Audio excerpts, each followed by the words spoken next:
Like many of you, I was devastated to learn of the murder of the Navy SEAL Chris Kyle.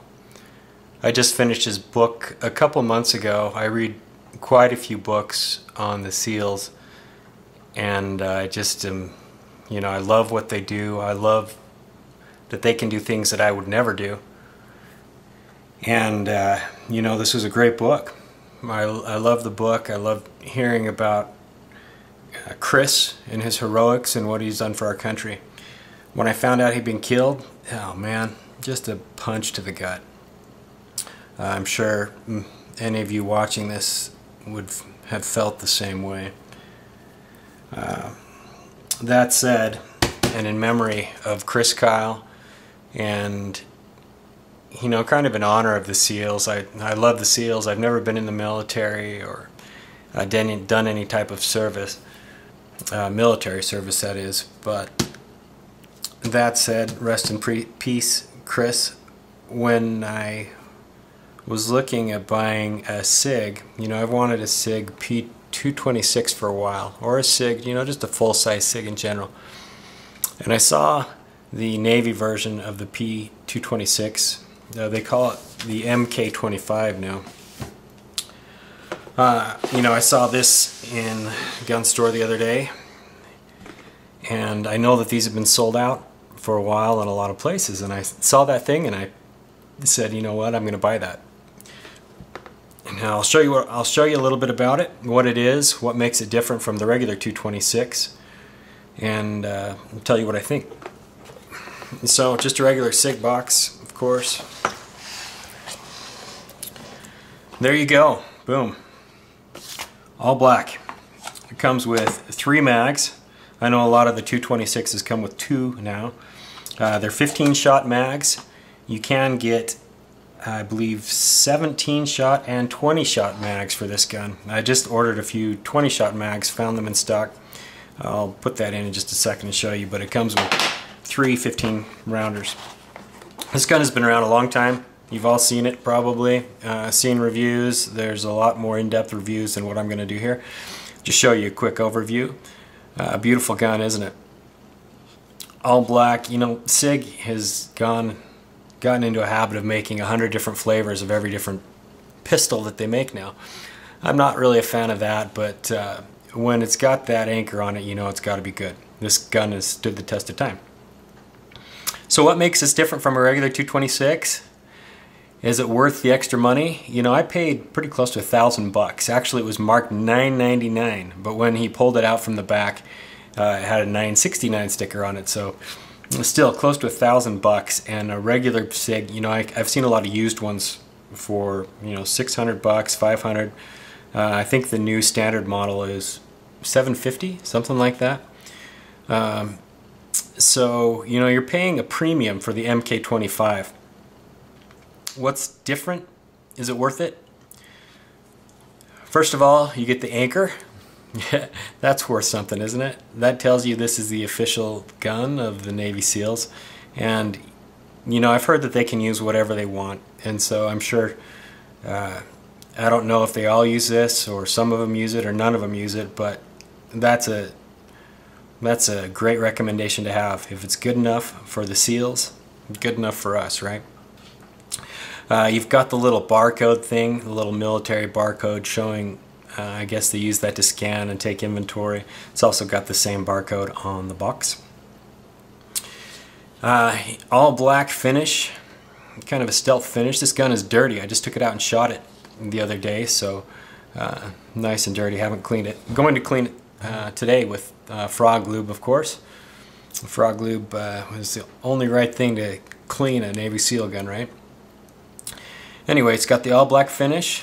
It's got your Sig night sights on there. Boom. And then this one is the custom, or the classic double single action Sig Sauer trigger. So you've got your first pull is the long, I've checked this obviously. Empty. Like you think I'm going to shoot the camera or something.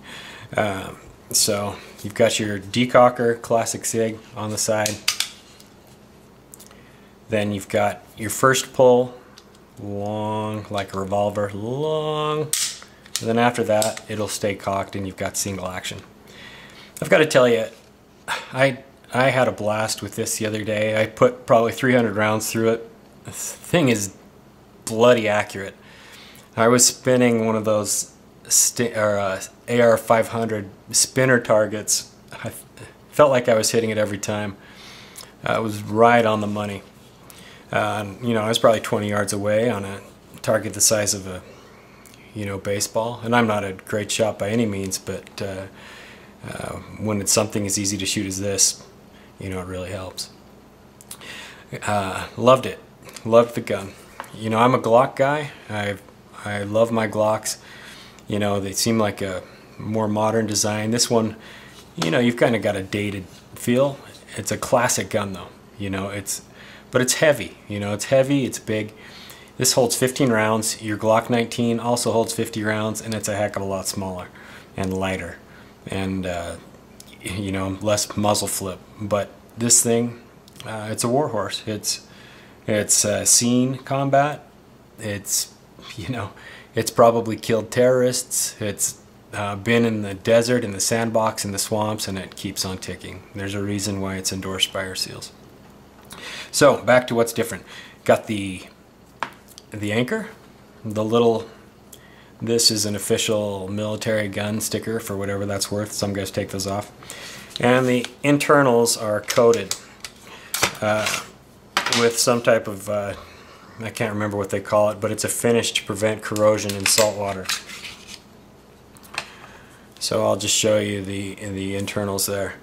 Got the spring orange stuff on it, and black barrel has kind of got like a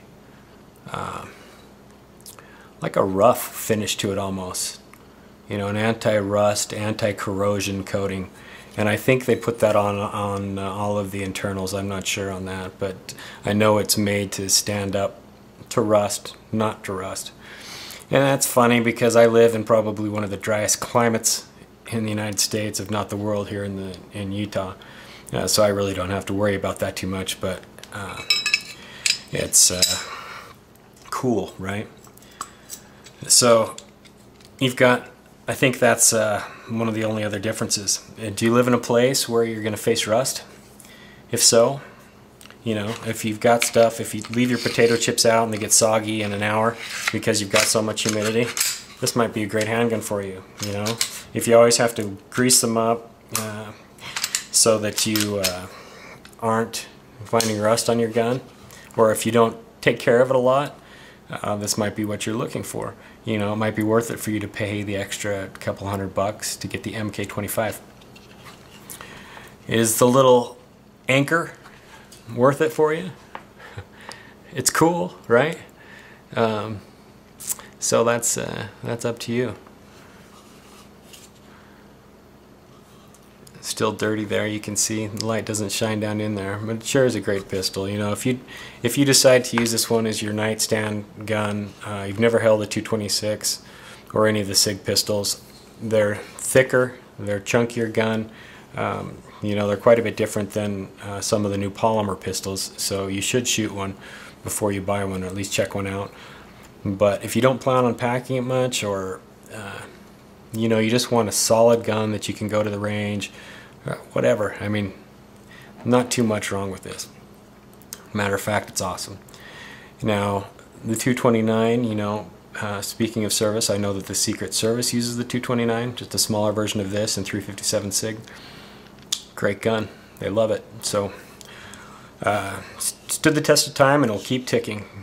So, that is the MK25 Navy SEALs edition of the Sig 226.